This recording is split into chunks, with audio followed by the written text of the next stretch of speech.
On Monday, September the 11th, 2017, the Norwegian voters will elect a new parliament, or Storting, with 169 deputies.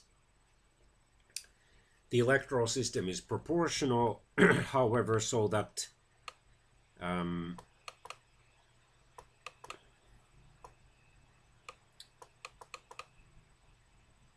a certain portion of the seats are distributed in order to correct imbalances between the various political parties' percentages of the valid votes and percentages of the seats.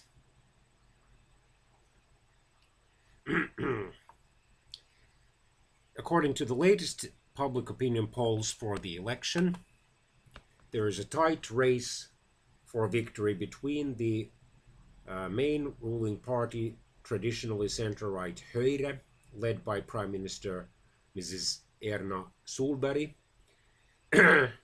In the opinion polls taken between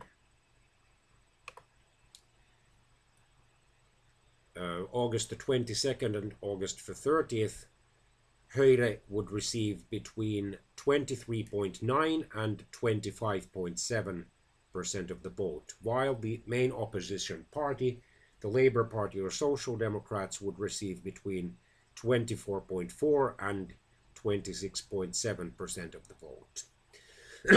Obviously, both of these two main parties will need coalition partners and possibly even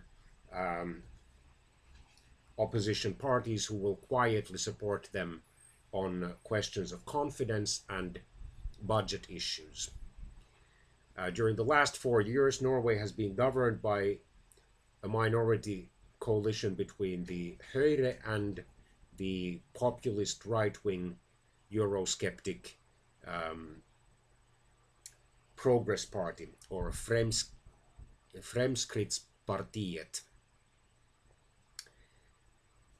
According to the latest opinion polls, the Progress Party is expected to receive between 15 and 16.7% of the vote. This two-party coalition government has been supported on questions of confidence and budget by two small centrist parties, the Christian People's Party, which often is translated as Christian Democrats into English, and the Liberal Party, or Venstre. According to the latest opinion polls, the Christian People's Party is expected to receive between 4 and 6% of the vote, the Liberal Party between 3.1 and 4.9% of the vote.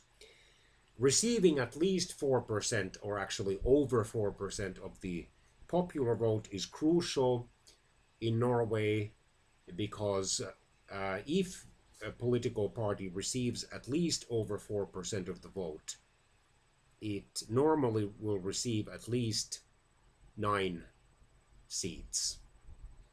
But if it falls even a tiny fraction below 4%, then the party is likely to receive no more than about 2 or 3 seats.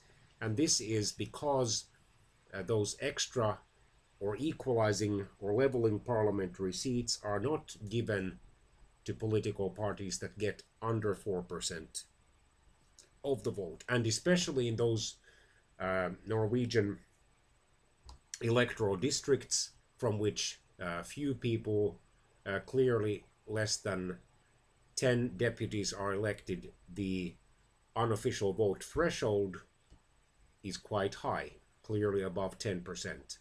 That is the percentage of vote that each party or electoral alliance must receive in order to get at least 1 seat.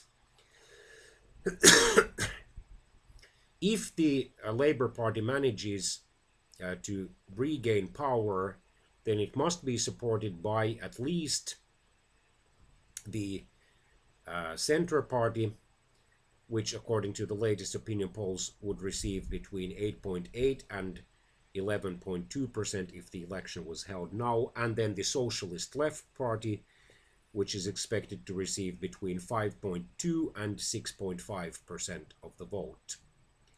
Also, probably the Green Party would support a Labour-led coalition, but it is unlikely to get or it is not certain if the Green Party is going to clear the 4% vote threshold that automatically would guarantee it at least 9 or 10 seats.